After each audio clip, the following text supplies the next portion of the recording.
ಈಗ ಅದು ಅವರೆಲ್ಲರ ಅಭಿಲಾಷೆ ಇದೆ.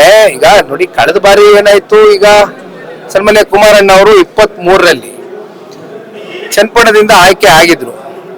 ಅನಿರೀಕ್ಷಿತವಾದಂತ ಕಾಲಘಟ್ಟದ ಒಂದು ಬೆಳವಣಿಗೆ ಸಂಸತ್ ಚುನಾವಣೆ ಸಂದರ್ಭದಲ್ಲಿ ಮಂಡ್ಯದಲ್ಲಿ ಮತ್ತಿನ್ಯಾರು ಅಭ್ಯರ್ಥಿಗಳು ಕುಮಾರಣ್ಣ ಅವ್ರು ಬಿಟ್ರೆ ಬೇರೆ ಇನ್ಯಾರು ನಾವು ಒಪ್ಪೋದಿಲ್ಲ ಅಂತ ಆದಾಗ ಜಿಲ್ಲೆಯ ನಾಯಕರು ಮತ್ತೆ ಎಲ್ಲ ಕಾರ್ಯಕರ್ತ ಬಂಧುಗಳು ಅಲ್ಲಿ ಅವತ್ತಿನ ದಿನ ಅವ್ರು ತಲೆಬಾಗಿ ಹೋಗ್ಬೇಕಾದಂತ ಒಂದು ಸಂದಿಗ್ಧ ವಾತಾವರಣ ಸೃಷ್ಟಿಯಾಯ್ತು.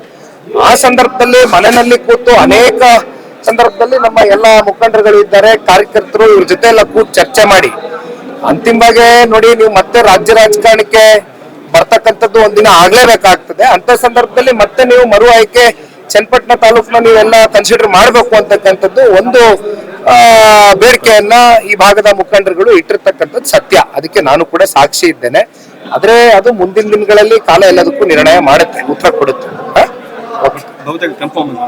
ಇಲ್ಲ, ನಾನು ಹೇಳಕ್ಕಾಗಲ್ಲ. NDA ಅಲ್ಲಿ ಇದೀವಿ ಇವಾಗ ನಾವು NDA ಮಿತ್ರಕೂಟದಲ್ಲಿದ್ದಾಗ JDS ಇಸ್ ಆಲ್ಸೋ ಏನಂದ್ರೆ ಬಿಜೆಪಿ JDS ಒಂದು ಸಮ್ಮಿಲನ ಇದೆ. ಹಾಗಿದ್ದಾಗ ಯಾವ್ಯಾವ ಕ್ಷೇತ್ರಗಳು JDSಗೆ ಬಿಟ್ಕೊಡ್ತಾರೆ, ಮತ್ತೆ JDS ನಿಂದ ಕಂಟೆಸ್ಟ್ ಯಾರ್ಯಾರು ಯಾವ್ಯಾವ ಕ್ಷೇತ್ರದಿಂದ ಆಗ್ಬೇಕು ಅಂತಕ್ಕಂಥದ್ದು 2028ರ ಒಂದು ಗಡಿಯಲ್ಲಿ ಎಲ್ಲವೂ ಕೂಡ ಇತ್ಯರ್ಥ ಆಗ್ತದೆ. ಇನ್ನು ಎಲೆಕ್ಷನ್ 2 ವರ್ಷ ಇದ್ರೂ ಕೂಡ ಸರ್ ಈಗೆಲ್ಲ ಬಹುತೇಕ ಕೂಗು ಬರ್ತಾ ಇರೋದು ಮುಂದಿನ ಸಿಎಂ ಕುಮಾರಸ್ವಾಮಿ. ಇದು ಏನಾಗಿದೆ, ನಾನು ಕೂಡ ರಾಜ್ಯ ಪ್ರವಾಸ ಇಡೀ ರಾಜ್ಯಾದ್ಯಂತ ಮಾಡಿದ ಸಂದರ್ಭದಲ್ಲಿ ಎಲ್ಲ ಕಡೆ ಪಕ್ಷದ ಕಾರ್ಯಕರ್ತರಷ್ಟೇ ಅಲ್ಲ, ಜನರ ಭಾವನೆನೂ ಕೂಡ ಇವತ್ತು ಸನ್ಮಾನ್ಯ ಕುಮಾರಣ್ಣ ಅವರ ಕಾಲಘಟ್ಟದಲ್ಲಿ ಅವ್ರು ಯಾವ ರೀತಿ ನಡ್ಕೊಂಡ್ರು ಅಂತಕ್ಕಂಥದ್ದು ಜನರು ಸ್ಮರಿಸ್ಕೊಳ್ತಾ ಇದ್ದಾರೆ. ಮತ್ತೆ ಕುಮಾರಣ್ಣ ಅವರು ರಾಜ್ಯ ರಾಜಕಾರಣಕ್ಕೆ ಬಂದು ಈ ರಾಜ್ಯದ ಮುಖ್ಯಮಂತ್ರಿಗಳಾಗಬೇಕು ಅಂತಕ್ಕಂಥದ್ದು ಅನೇಕ ಜನರ ಭಾವನೆ.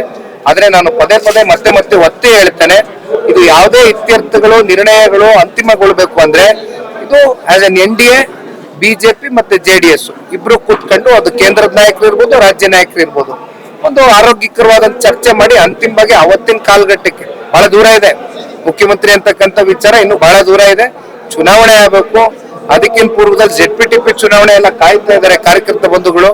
ಆ ಚುನಾವಣೆಗಳಾಗಬೇಕು. ಕಾದ್ ನೋಡೋಣ ಬನ್ನಿ ಏನೇನು. ಕರುನಾಡು ಟೈಮ್ಸ್ ಚಾನೆಲ್ನಲ್ಲಿ ಸುದ್ದಿ ಮತ್ತು ಜಾಹೀರಾತು ನೀಡಲು ಈ ನಂಬರ್ಗೆ ಕರೆ ಮಾಡಿ.